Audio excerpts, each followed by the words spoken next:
Hey guys, this is Rise bringing you the last set of the MSL group. I don't know what group it is, but who cares? It's got Hyuk in it, which means it's a good group. And I'm here with Cholera and Moltrop, who, I don't believe it, aren't Hyuk fans. I can't understand how these kids aren't Hyuk fans. I mean, how much entertainment has this kid provided us in the past 2 months? A ton. And I gotta say, this kid is worth his weight in gold, and I can't wait to watch him stomp Luxury into the ground like he did against Cal. That's right, defeating Cal to face Luxury. Luxury laughing the fact that he can't believe he's facing Hyuk to win the final match, and he's laughing, and Hyuk he's laughing about be there, and you know why Hyuk's laughing though, right? Because he's going to destroy Luxury, and Luxury has no clue. He doesn't know what's coming. I think Luxury is laughing because he's like, thank God I get to make it into the round of 16. He's like, fuck, I don't have to play Luxury. Hey, I don't have to play Cal. Cal thought the same money thing. Here. Yeah, Cal's not the same thing, but I don't know. Man, I think just unless something miraculous happens for Hyuk, I think he is going to lose, and it'll be disastrous for me. I agree, because it would just be horrible. Anyway, Hyuk is at the bottom right, and Luxury is at the upper left. This map is looks like Neo Harmony here, so it's a big map, big open map. We'll see what the strategies are. I'm going to guess probably relatively safe openings for both players, and since it's a big map, probably 12 pools, maybe 12 pool into expansion. That sounds about right, yeah. So Luxury is the green player, by the way. Hyuk is white. I know he mentioned the positions, but it helps to know the colors. Luckily, we have 2 different colors instead of like white Zerg versus yellow Zerg, where you can't tell who is who, and all the Zerglings seem to be committing fratricide. Yeah, I'm curious to see how this is going to go. Probably going to see safe builds, although, yeah, I don't know, it could go either way. We've seen on maps where you're supposed to go for a safe build, we've seen risky builds sometimes, but so you can never really tell in StarCraft, and that's what makes it exciting, though. No pools yet, though, so... Oh, wow, yeah, little gas going down. I think Hyuk... Oh, we saw this from, I think, was it Yellow or Luxury? Was it Luxury that did it last time? No, Luxury did this. Luxury did this. Luxury did. All right, so we saw this last time. Yellow did. Yellow All right. Damn it. So they're using the twin connection, and he's going to give him the extractor trick, where you make the extractor before you make anything else. You start getting your gas early, and this worked out very well in a ZVZ for Luxury. I mean, sorry, Yellow. Damn it, those two look too much alike, being twins. And he's going to go for it, and it looks like, on the other hand, Hyuk is going to go for, like you guys had thought, a 12 pool. And, you know, I think that this may actually be a little bit in favor of Luxury. Again, I like this odd build that he's been doing, or at least less standard build that he's been doing, and so he'll have the gas early to get a lot of Muta out, and if he can use that to the same advantage like he did against that other game that I'm trying not to spoil now, that Yellow versus By Hero. Yeah, Yellow versus By Hero. It could work out in his favor, and it looks like Hyuk is actually going for an expansion hatchery, which could be a good idea, but I don't know. We know how difficult it is to defend those expansion hatcheries, and I'm curious if Luxury is going to do the same thing as Yellow did, which is not actually take the expansion hatchery, but build the second hatchery inside his base at some weird location. You know, actually, I've seen this build lately in a completely different setting. I saw this build in the SC for All, not Spirit Tournament, their more recent tournament, the Stamina Tournament. And this is actually something that I believe Chosen, a very top Zerg in the US, did against LZ Gamer. And it worked really well because basically getting that gas early, you delay your pool slightly, but as you can see, you know, he's getting his tech up just as quickly. And... yeah, so wait, what's that? I think 2 drones on gas for. Yeah. And so when your Spire pops, you have so much gas, you can make a lot of Mutalisks very quickly, and it gives you a real good advantage if you can, you know, as long as they don't go for something early, like a 5 pool or something like that, you can usually hold it off because it takes so long for the Zerglings to get over there. Your pool is still relatively early, and there's the second hatchery in the base, which is going to enable them to get out all those Mutalisks very quickly. Yeah, so things... I'm going to say that I think Luxury has a little bit of advantage here just because his build looks pretty cool. But I don't know. Hyuk is going for a lot of economy here. He's gotten that expansion up, so he might be able to, in the later game, get more gas in because he's going to have the second gas mine, and that could turn things in his favor.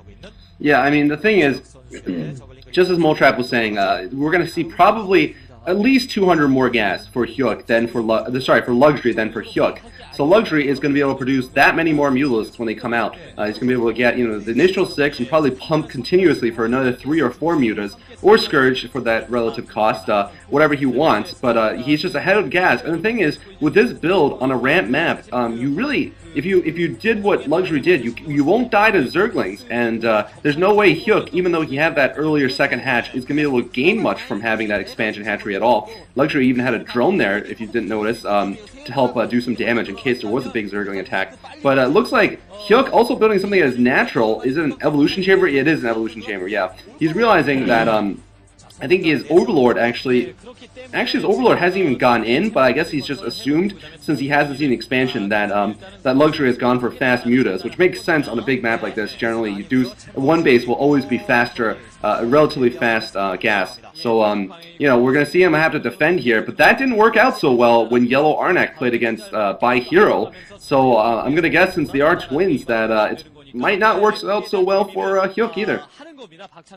Well, I wouldn't count him out quite yet. He does have the right defenses going up if those are spores. And if he does, he may be able to delay things long enough where he can get that second gas up and running that he doesn't have quite yet. It is a spore, obviously. If he can get that second gas up and running for a while before Luxury can get his up and running, he'll catch up in the gas game, and he eventually the Muta count as well. So we'll have to see if he's able to do that. Right now, it looks like Luxury definitely is way ahead with his Muta. He has him out before the Spire is even completed for Hyuk, so that's going to give Luxury certainly an advantage in Muta count. But again, with the single hatchery, it's going to be difficult. And oh no, it looks like he is going to go for that expansion, so he's actually going to have a third hatchery plus a second gas in the very near future. So Hyuk definitely going to have a lot of work to do to catch up here, and now that gas is going down for Hyuk, but really the initial advantage is what Luxury was looking for here. He's already got that, and we're going to see if he can use that and kind of seal the deal early as possible.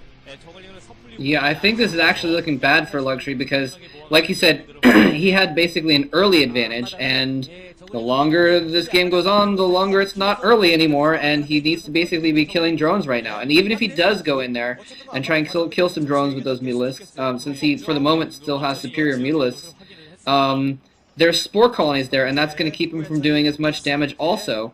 So really, Luxury, he went for some early tech in order to get an early advantage, and it's not going to pay off for him at all. He's not going to be able to accomplish anything with it. Now, here's the thing, though, is Hyuk is going to have an advantage for a time as well with the second gas going in, and if he delays, and if he doesn't do enough with it, then Luxury is going to have a third hatchery and the second gas to match as well, and it's going to swing back in his favor.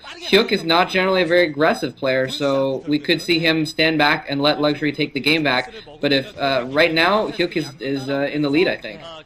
Well, I mean, right now, yeah, his rate of gas collecting is a little higher, but Luxury did have a big advantage in it, and I think they're actually going to be at even gas right now. Even though Hyuk just had like 2 or 3 minutes of gas mining, that only, just equals what Luxury had in the beginning. And the thing is, with Luxury having an extra hatch up right now, he will actually be able to win a ground war should he decide to fight one, and he might decide to. You've got to remember also that Hyuk spent 3 drones and a lot of minerals building Evolution Chamber and 2 spore colonies. Of course, they're going to prove useful if Hyuk moves out ever, because he'll actually be able to have something in his base to defend against a random Muta attack. But it did cost them that significant amount of drones. Static defense is something you'd want to avoid building at all, if possible. And this is a really long and interesting game so far. I mean, both players just macroing up. Upgrades will actually become a factor, air upgrades. I still got to give the game right now slightly to Luxury, because like Moltrap said, Hyuk didn't attack when he had that slight advantage, and now the gas rate advantage is now gone. I think they're about tied with the number of gas used in their units, and neither of them have fought at all. So this is a really strange ZVZ too. I gotta say, it looks like Luxury's economy was a little bit stronger as natural, actually, than Hyuk's was, but looking back again, I think it's kind of negligible. I do think those spores are gonna play a big role, and I gotta say, it looks like Hyuk has a really large clump of Muta, and I don't know if Luxury has the same amount, but Luxury, again, with those 3 hatcheries, if Hyuk doesn't get a third hatchery down, he will fall behind no matter what happens in this game, as long as it continues to go on for a long time, and really now he's catching up for sure with the Muta count. He's got a lot of Muta there, and I think Hyuk right now, he must be thinking that unless he fights at his base, he's probably thinking that he's going to lose a lot more Muta, and then he'll lose the game. So because he invested the money in those sport colonies, he wants to put them to use. So if he can drag Luxury back to him, he'll be able to make use of him. But Luxury's not a stupid player. Like you said, he's probably the second best ZVZ player in the world, and really if Hyuk is relying on that to win the game, I don't think it's going to pay off. But it does look like he's got almost 2 full control groups of Mutas. I don't know how many Luxury has. It looks like very similar numbers for Luxury. Obviously, you can't really count them at this point. But man, these kids are just waiting, and they're just macroing up with a ton of Muta. And really, again, every second this goes on, this is just playing into Luxury's hand again. Wow. Yeah, I think Luxury at this point does have a Mutalisk advantage. The little trick that I learned from watching Tasteless's videos on GOM TV is if you look at the shadow underneath, you can kind of tell how thick the clump is. And I've been trying to keep an eye on that. It looks like Luxury probably has... They've both got 2 control groups at least, and I think Luxury's second control group is a little bit larger, but they're both pumping out Mutalisks constantly from both their bases, so it's hard to keep track of who's ahead. And if one attacks the other, the defending one is going to have a few more Mutalisks because of the time it takes to fly across the map. So it's really basically anyone's ball game, and we could even be seeing some craziness going on in the late game. And actually, Hyuk is going to move out here in just a moment. He is moving out with 2 control groups plus some extra Mutalisks plus some Scourges. Wow, and this is going to be really intense. Both players have +1 Carapace. I bet they were both waiting for that. But Hyuk is going to be one who's going to be the aggressor. He's fighting over Luxury's face. Oh my god, we cannot know what is going on here. There are so many Mutas out in the air, but I think Luxury is ahead right now. I gotta say, I think Luxury... superior Scourges. Yes, Hyuk had slightly superior Scourges, but I think the gas difference still weighs towards Luxury. Oh. Luxury, wow! Oh, man! Oh, man! Glad Luxury stopped the Hyuk machine, because I was pretty damn scared I was going to have to write in permanent marker for Xenon on my chest. Thank God Hyuk lost. Oh, and how badly did he lose, too? I'm amazed at...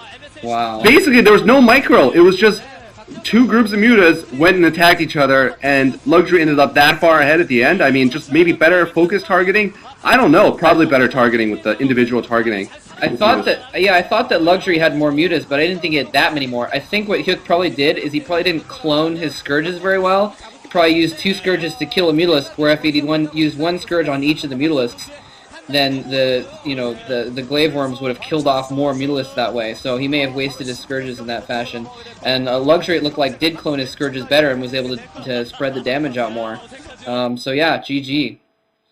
I gotta say, man, I thought that he just A-moved them in, basically, and if you just A-move them in, it's pretty much useless. A lot of them could have got caught up in just the Glaive Worm's cumulative damage, just bouncing off each other enough where, with the amount of Muta that were out there, that's very possible that a good portion of those Scourge never even got to land, and it's not that Luxury was even targeting them. They were just caught up in the crossfire so much that, Scourge is stupid. They run around and they kind of just stop before they kill themselves, and they're like, well, I don't care if I kill myself on a unit or just kill myself because either way I'm going to die. So they just, run into random crap. And so it didn't really work out for Hyuk. I think both the unit mixture and the fact that he went to Luxury. I mean, he really should have he waited so long, he probably should have just waited for Luxury to go after him. And he maybe even should have considered a hidden expansion or something crazy like that because or at least a 3rd hatchery because he was just so far behind. But either way, Luxury and Lita are the 2 that move on to the next round. So Hyuk and Cal are going to hang out with each other in the losers room. So, but nice job to the winners and GG. Yeah, GG, and I am just as happy, probably happier than Luxury that Hyuk lost. I gotta say, I was very scared of a crazy, unexpected Hyuk comeback, but it got stopped cold by Luxury there. Yeah, not much more to say. I mean, I expected Luxury and Lita, or Luxury and Cal, or Lita and Cal to move out, and we got one of the combinations I expected. So, well played, GG's. One last lesson for the day: even though Scourges are stupid, don't say that to their face. Cricket, cricket. Cricket.